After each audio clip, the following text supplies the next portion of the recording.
ದ್ವಾದಶ ರಾಶಿಯ ಫಲಾಫಲಗಳನ್ನು ನೋಡಿದ್ದಾದಲ್ಲಿ ಮೊದಲನೇದಾಗಿ ಮೇಷರಾಶಿ.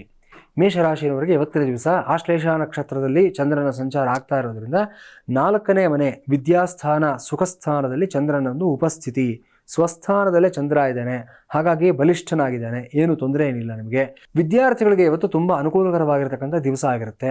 ಹೊಸ ಹೊಸ ಅವಕಾಶಗಳು ನಿಮ್ಮನ್ನು ಇವತ್ತು ಹುಡುಕೊಂಡು ಬರುತ್ತೆ. ಇವತ್ತು ಎಕ್ಸ್ಟ್ರಾ ಕರಿಕ್ಯುಲರ್ ಆ್ಯಕ್ಟಿವಿಟೀಸ್ನಲ್ಲಿ ತುಂಬ ಚೆನ್ನಾಗಿ ಶೈನ್ ಆಗ್ತೀರಾ ನೀವು. ನಿಮ್ಮ ರೆಗ್ಯುಲರ್ ಸ್ಟಡೀಸ್ ಅಲ್ಲದೆ ಬೇರೆ ಯಾವುದಾದ್ರೂ ಒಂದು ವಿದ್ಯೆಯಲ್ಲಿ ಇವತ್ತು ನಿಮ್ಮ ಪ್ರತಿಭೆಯನ್ನು ತೋರಿಸೋದಕ್ಕೆ ಸಾಕಷ್ಟು ಒಳ್ಳೆಯ ಅವಕಾಶಗಳು ಸಿಗುತ್ತೆ ನಿಮಗೆ. ಆದರೆ ಚತುರ್ಥದಲ್ಲಿ ನೀಚಕುಜನು ಸಹ ಇರೋದ್ರಿಂದ ನೀಚಕುಜನ ದೃಷ್ಟಿ ಸಪ್ತಮ ಸ್ಥಾನದ ಮೇಲೆ ಮತ್ತು ನಿಮ್ಮ ರಾಶಿಯಿಂದ 10 ಮತ್ತು 11ನೇ ಮನೆಯ ಮೇಲೆ ಬಿದ್ದಿರೋದ್ರಿಂದ ಉದ್ಯೋಗಿಗಳು ಮಾತ್ರ ಸ್ವಲ್ಪ ಜಾಗ್ರತೆಯಿಂದ ಇರಬೇಕಾಗಿರತಕ್ಕಂಥ ದಿವಸ ಇವತ್ತಾಗಿರುತ್ತೆ. ಅದರಲ್ಲೂ ಸಹ ಈ ಒಂದು ಟೂರ್ಸ್ ಆ್ಯಂಡ್ ಟ್ರಾನ್ಸ್ಪೋರ್ಟ್ಸ್ ನಡೆಸ್ತಕ್ಕಂಥವರು ಮತ್ತು ಪ್ರೈವೇಟ್ ಟ್ರಾನ್ಸ್ಪೋರ್ಟ್ ಸರ್ವಿಸ್ ನಡೆಸ್ತಾ ಇರತಕ್ಕಂಥ ವ್ಯಕ್ತಿಗಳು ಮತ್ತು ಚಾಲಕರು ಯಾರ್ಯಾರಿರ್ತೀರಾ, ಪಬ್ಲಿಕ್ ಟ್ರಾನ್ಸ್ಪೋರ್ಟ್ ನಡೆಸ್ತಕ್ಕಂಥ ಚಾಲಕರು, ಮೆಟ್ರೋ ಡ್ರೈವರ್ ಆಗಿರಬಹುದು ಅಥವಾ BMTC ಡ್ರೈವರ್ಗಳಾಗಿರಬಹುದು ಮತ್ತು KSRTC ಡ್ರೈವರ್ಗಳಾಗಿರ್ಬೋದು, ತುಂಬ ಜಾಗ್ರತೆಯಿಂದ ಇರಬೇಕಾಗಿರತಕ್ಕಂಥ ದಿವಸ.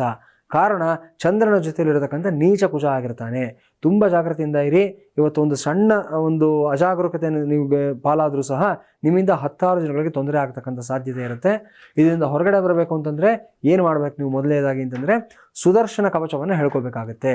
ನೀವು ಇವತ್ತು ನಿಮ್ಮ ದೈನಂದಿನ ಕೆಲಸ ಪ್ರಾರಂಭ ಮಾಡೋದಕ್ಕೆ ಮೊದಲು ಸುದರ್ಶನ ಕವಚವನ್ನು ಹೇಳ್ಕೊಳ್ಳಿ, ಶುಭವಾಗುತ್ತೆ.